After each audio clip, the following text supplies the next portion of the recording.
Bonjour et bienvenue sur TV Land, votre web télévision locale. Au sommaire du journal de ce mercredi 20 août, journée landaise, dispositif de sécurité à Dax, spectacle équestre, musique à la rue à Luxaï. Retour sur les fêtes de Dax et ses 5 jours et 5 nuits en rouge et blanc. Aujourd'hui, nous vous proposons de retrouver la première journée de la feria, la journée landaise. Dans le parc des arènes, l'Oustau, la maison gasconne, s'est installée le temps de cette première journée de feria. Entre folklore et tradition, depuis 20 ans, la journée landaise est inscrite au programme des fêtes de Dax. C'est donc tout naturellement que le Café Gascon y a pris ses quartiers. Notre association est une association loi 1901 classique qui a pour objectif de parler et faire parler cette langue, la langue de chez nous, le gascon.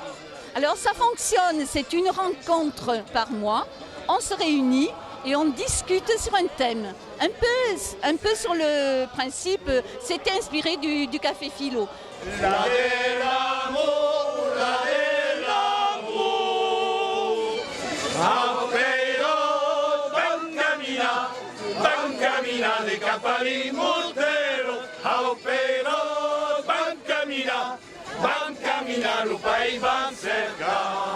Tout au long de la journée, démonstrations et initiations ont rythmé ce début de feria avec en point d'orgue la outade. On est dans la pure tradition landaise puisqu'on vient de planter actuellement la outade, c'est-à-dire le pain du festaire qui a été mis par nos amis et voisins de Sognac et Cambran. Et donc toutes les activités de tradition, de la forge, en passant par la cuisine, en passant par la broderie, la dégustation de produits landais, etc. Tout est là pour que chacun puisse découvrir les Landes s'il ne les connaît déjà. Et de toute manière, même les Landais sont très contents de voir des choses, des métiers même qui ont un petit peu disparu, mais qui sont formidablement attractifs. Cette journée landaise, qui a attiré de nombreux festeurs dans le parc des arènes, illustre pleinement la fête de jour, chère à la municipalité et au comité des fêtes. On ne fait rien pour attirer du monde la nuit, parce que la nuit, il y a toujours beaucoup de monde, des fois même presque trop. Et la journée, c'est vraiment là que l'on veut mettre l'accent tous les jours, des animations tôt le matin et durant toute la journée jusqu'à l'heure de la corrida, afin que tout le monde puisse y trouver son compte. En termes déjà de fréquentation, pour nous, c'est quand même mieux que les gens viennent étaler sur toute la journée que de n'être là que la nuit. Mais c'est surtout aussi pour leur permettre de voir ce qu'est une vraie fête, c'est-à-dire bien se comporter, être bien vêtu, avoir son foulard rouge autour du cou et respecter toutes nos traditions. Aujourd'hui, c'est la tradition landaise. Demain, ça sera la journée des enfants. Après-demain, la journée des bandas. Puis les 2 journées avec les grands défilés. Et nous, on veut que les gens profitent pleinement. Et surtout, on veut que toutes les bourses aient accès à la fête. Voilà. Des fêtes populaires, conviviales et festives, c'est tout l'esprit de la feria dacoise. Les fêtes de Dax sont terminées le week-end dernier sans incident grave à déplorer, grâce à l'important dispositif de sécurité mis en place. Aujourd'hui, nous vous proposons de découvrir l'envers du décor avec les services de secours et de sécurité au sein du PCO, le poste de commandement opérationnel.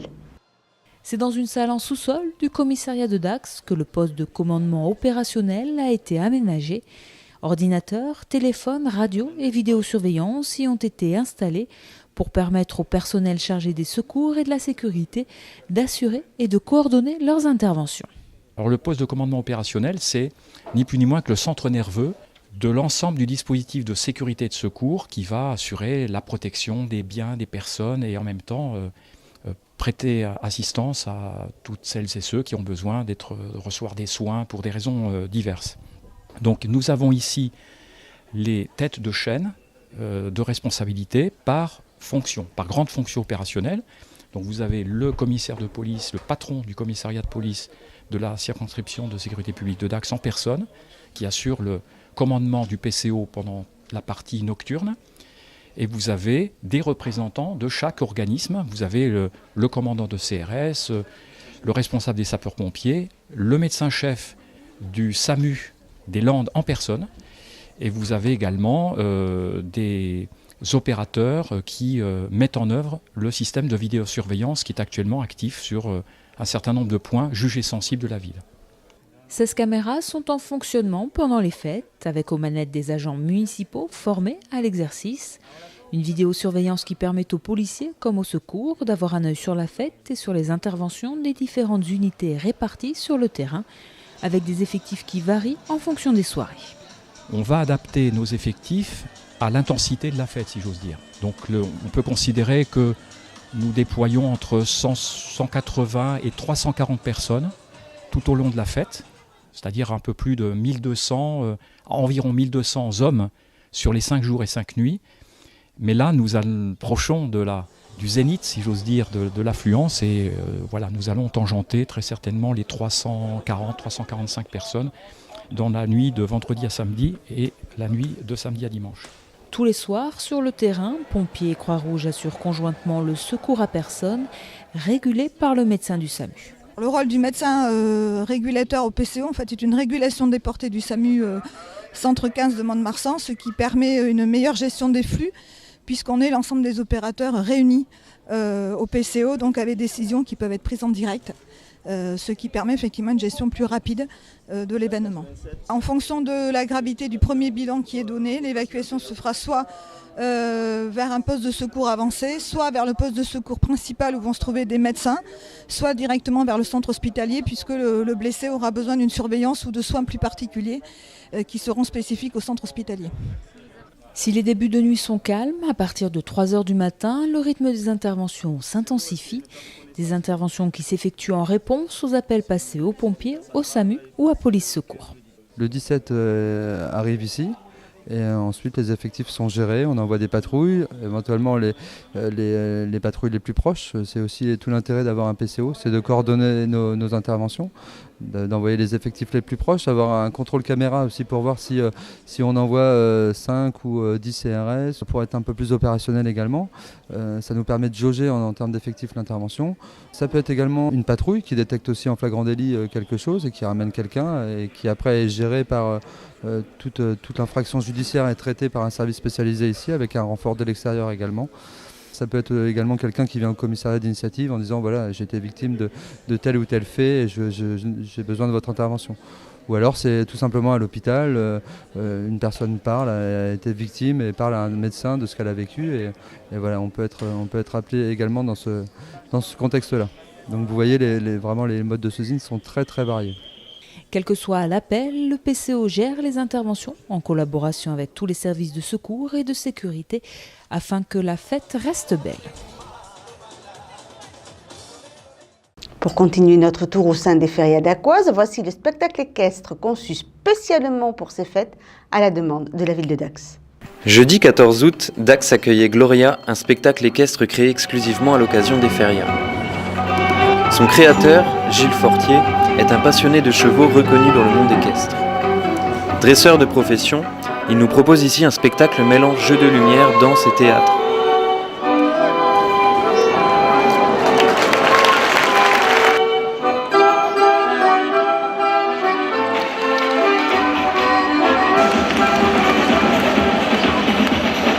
Comme pour tous ces spectacles, il s'est entouré de sa femme et de ses 3 enfants, ainsi que d'une chorégraphe, de danseurs et de voltigeurs en plus des cavaliers.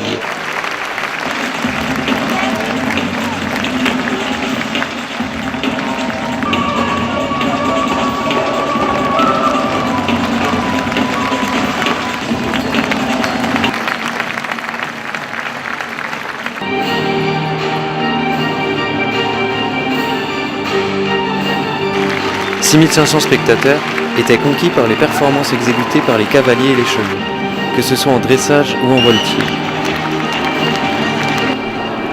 La musique, la lumière et les costumes ajoutaient beaucoup de vie et d'émotion au spectacle.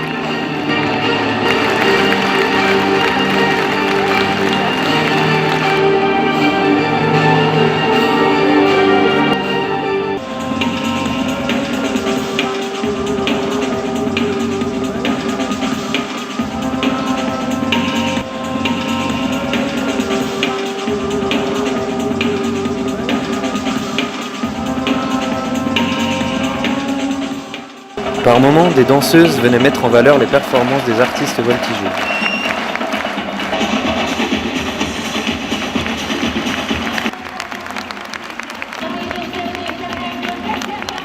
Devant les yeux ébahis du public, Laurent Douzietch, voltigeur de renommée internationale, ainsi que Jordan Lebon, s'adonnaient à des figures de voltige plus impressionnantes les unes que les autres.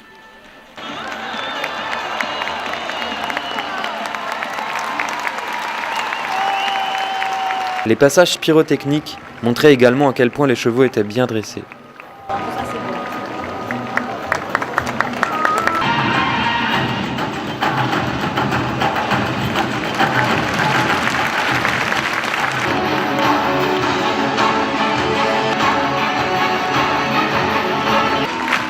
Le spectacle s'est clôturé par la présentation de tous les artistes, récompensés par une standing ovation. Gloria, un spectacle équestre éblouissant.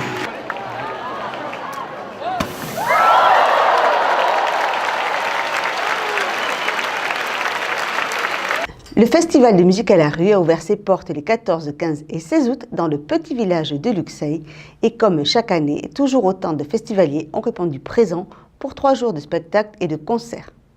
Vendredi, vous pourrez découvrir le festival de façon inédite dans un magazine spécial Musique à la rue. Pour le 25e festival Musique à la rue, Luxeuil s'est transformé, du jeudi au dimanche, en un véritable paradis musical. Le village se transforme pendant le festival, donc ce petit village de 600 habitants se transforme en un lieu où on peut trouver donc des scènes de musique, où on peut trouver des exposants qui vendent tout un tas de types de nourriture et où on peut trouver des spectacles de rue aussi aux 4 coins du village. Donc pour organiser ça, donc, il faut complètement transformer le village, donc mettre en place tout un système qui permet de fermer le village. Alors aux entrées, donc, on a un bracelet, à partir du moment où on reste 2 ou 3 jours, on a un bracelet. Sinon on a un billet soirée, qui permet de rentrer sur le site, d'aller voir tous les concerts à toutes les scènes du festival. Et avec ce billet, vous pouvez éventuellement ressortir jusqu'à minuit et demi. Et on est, je crois, un des très rares festivals en France à permettre aux gens de rentrer et de sortir du site. Il y a 13 lieux scéniques, il y a 10 lieux sur la musique et 3 lieux pour les arts de la rue. Et tous ces lieux tournent en même temps, de 16h jusqu'à 6h30 du matin. En journée, des spectacles d'art de rue ont pu régaler les familles dans un cadre champêtre jusqu'en début de soirée. Après quoi les concerts ont commencé pour le plus grand plaisir des spectateurs comme des bénévoles. Les gens du village ont été partenaires, ont bien accueilli, les festivaliers ont la banane, ils sont ravis de toute la palette artistique qu'on a pu proposer puisqu'il y avait des groupes partout de qualité, bien sûr les têtes d'affiche mais surtout des découvertes.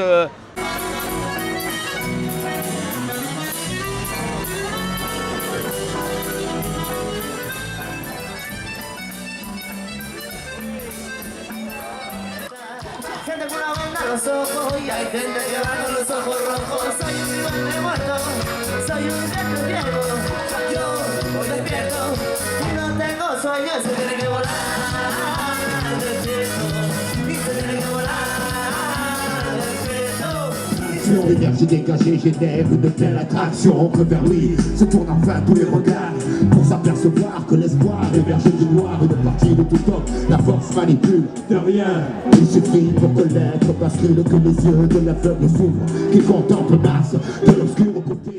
Des groupes encore peu connus, aux têtes d'affiche qui ramènent beaucoup de monde, le festival offre la possibilité de voir tous les groupes à un prix exceptionnel.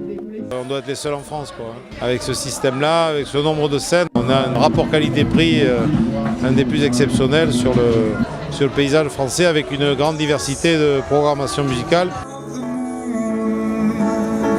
C'est environ 600 bénévoles qui ont répondu présents pour aider à l'organisation et au bon fonctionnement, car Musique à la rue rassemble de plus en plus de monde. On va dépasser légèrement les 41 000 spectateurs, donc ce qui est un record pour 3 jours. Ça prouve notamment que les gens ont fixé leur destination vers Luxeuil, qui sont restés pendant 3 jours, puisqu'on a eu beaucoup d'abonnés.